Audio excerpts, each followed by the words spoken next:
Breaking news, we have a trade. Maybe not quite a blockbuster, but a trade nonetheless, and I think an important one for both the Miami Heat and the Indiana Pacers. We're going to get into the details, but first, everybody, welcome to the Basketball Bulletin. Make sure you subscribe to the channel, turn on notifications as well. Donnie Freeman joining me. I'm Trevor Lay. Let's take a look at this deal. According to Shams Charania, the Miami Heat have agreed, keyword here is agreed, on a trade to send center Thomas Bryant to the Indiana Pacers. Sources telling ESPN the Pacers are going to send a swap of a future second round. So not even a second rounder, a swap of a second rounder for Bryant, who is trade eligible on Sunday. So I guess, Donnie, that's key right there. This trade, don't expect Thomas Bryant to be out there playing for the Pacers tonight or tomorrow, whenever the next game is. This actually cannot be executed until Sunday. They've just agreed to it right now. Sunday being December 15th. That's the date in which players who sign contracts over the summer, most of them anyway, become trade eligible. So don't expect to see Thomas Bryant in a Pacers jersey just yet. But on Sunday, they'll execute this deal. Yeah, that's still, I think this is pretty big for the Pacers because one of their main knocks is that they just don't have enough bigs on their roster. And I think he profiles as a guy that, if given a bigger role, could be a nice player for them on their team for sure. So I like it a lot. And for Miami, it's got its own benefits too, but especially for the Pacers as they're getting the player here. Yeah, I mean, the Pacers, they lost both Isaiah Jackson and James Wiseman to a torn Achilles. I mean, absolutely brutal. Season, man. They needed, this Pacers team so badly needs, and I talked about them recently, went over all the reasons why the Pacers are not living up to expectations right now. And one of them is they just don't have size. They don't have physicality. Thomas Bryant gives them a true backup big man that can help them out, particularly on the offensive end. Is he a perfect player? No, he is definitely not. But that's why it's not even a second round pick, a second round pick swap. And this gives the Pacers just another option behind Miles Turner. So I think it's actually an important move for them. I want to get into what this looks like and then what it means for the trade market as a whole. We'll get to that right after this. PrizePicks is the #1 independently owned daily fantasy sports platform in North America, but most importantly, it is a ton of fun and super easy to play. All you have to do is make 2 to 6 selections, picking more or less on some of your favorite players around the NBA. If you know ball, you can turn it into cash, and not just basketball, football, soccer, baseball, all kinds of sports you can find on PrizePicks. It's a great way to test your skills. You can turn $10 into $1,000 with just a few taps, and they offer weekly promotions that can lead to big payouts like Taco Tuesday, my favorite. Each Tuesday, PrizePicks discounts select player projections up to 25% to provide even more value. Personally, I love finding players that are on heaters and selecting less for them, assuming that they will regress to the mean. And on the flip side, I find players that are on cold streaks and assume once again that regression will hit and they will return to those normal numbers. So I smash the more button on those ones.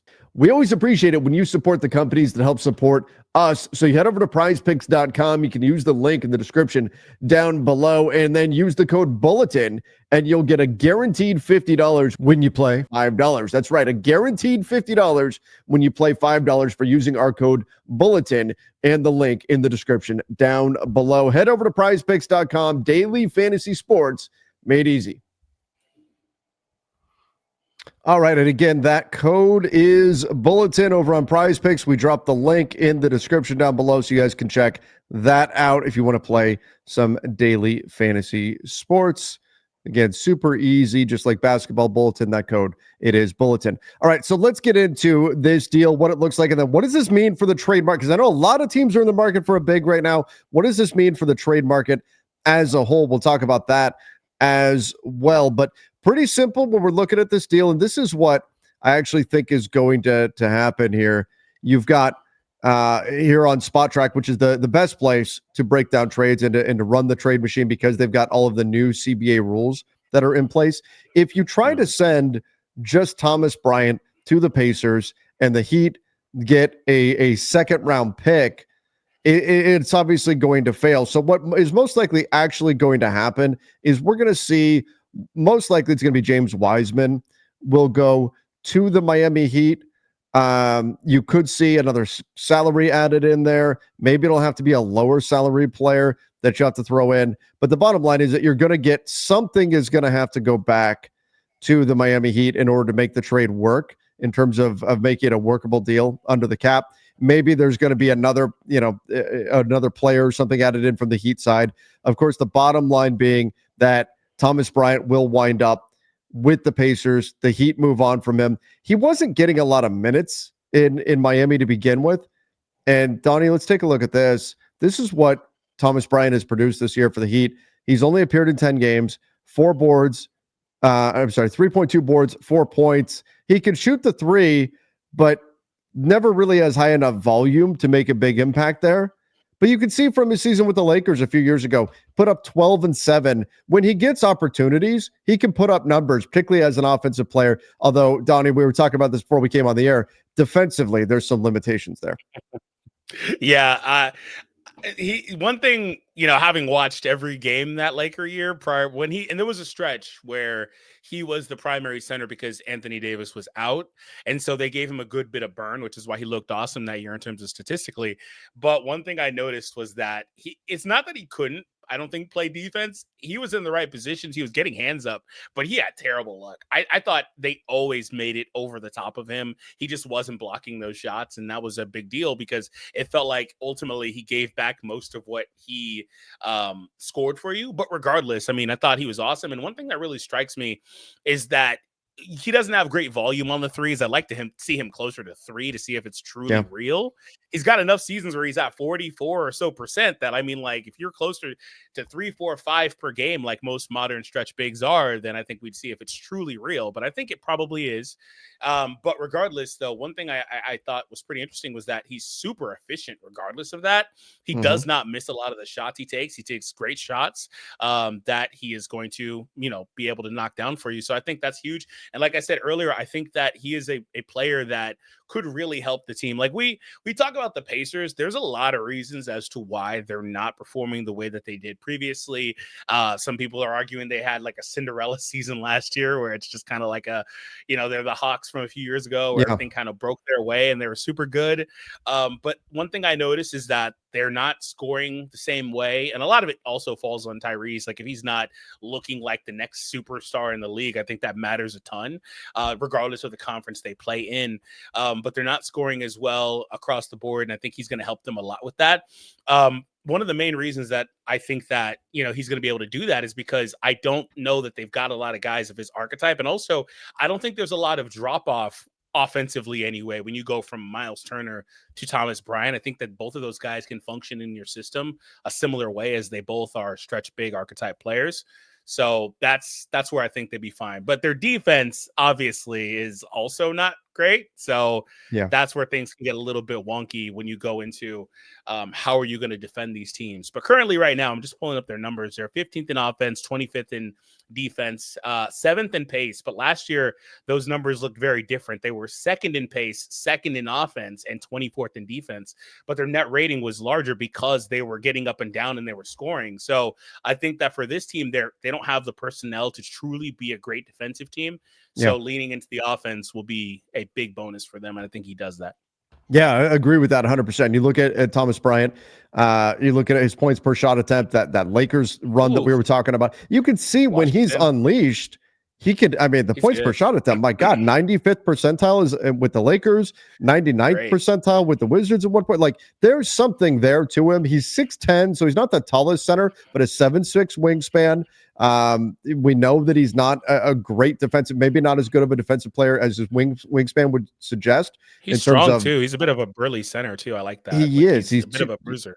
250 pounds. So that's certainly something that matters too. And then you look at the block percentage so far. I think this is an outlier. It's high, 85th percentile with Miami. But can he be above average in his block percentage? Yeah, I think that he can, and he can give you something on the glass. So I think he's the type of player that the Pacers recognized can give you more than what he's producing on the team that he's on right now in Miami, and they went and got him. And for the cost of, let's say it's a contract, I wound up tossing in, again, they will figure out exactly how they want to execute this, but I tossed in James Johnson. Okay, there you go. And off you go with that.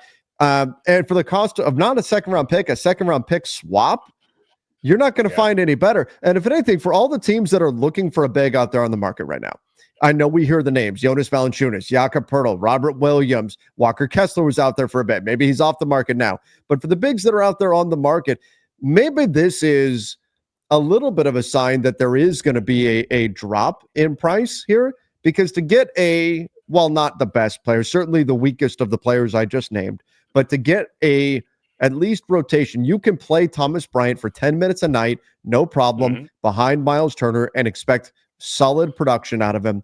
To get that for really just a second round pick, not even a pick swap, that may be a good sign for the market as a whole from the buyer's perspective anyway, in terms of going out there and trying to find at least a rotation level big. Yeah, no, I agree with you. And also it's kind of interesting because this is really early. It is. We don't typically see trades at all this early, but I do like that, the Pacers went out and addressed a need that, and they're not really giving up much of anything here. So that's really big for them. And I wonder if the Thomas part of it is like he's in a situation yet again where he's not getting burned. If you remember back to that Lakers season, he was getting a lot of mileage, and then when AD came back, his role shrunk. You could argue whether or not that should have happened. I think most fans didn't think that he should have just been basically a bench warmer after that. Maybe they should have tried double bigs, but he wound up being a bench warmer and then asked for a trade right before the deadline. It goes to Denver to, I think they won that year, the title, but doesn't play. He plays less for Denver that year. But like I said, I think they won, so things were kind of okay. But then goes to Miami, same deal. He's not been able to get the burn that he's looking for out there. And maybe that's because of his weaknesses on the defensive side of the court. Sure. But I do think regardless, he could be somebody you could put out there for 10 minutes or even up to 15 minutes in the right system and provide value for you, especially for nothing, basically. He is a high motor guy too, and that's something that matters. He's a high motor guy, and you look at what he can do if you're giving him up. I don't know if I'd go more than 20 minutes because I think he burned him out. Yeah. But even up to 20 minutes, you can play him. You can expect production. He can give you something on the offensive end, and he can be, while not a true impact player, but he can be a rotation piece here for the Pacers. So again, not the biggest trade in the world. This is not like the big Cam Johnson, Kyle Kuzma, heck, a Jimmy Butler trade or anything like that. But nonetheless, here it is. It's rare to see deals get done this time of year, but the NBA giveth. We have a trade. Let us know in the comment section what you think about the deal, and go check out our latest video on Kyle Kuzma and the market that is very quickly heating up for him. Go check that out right now.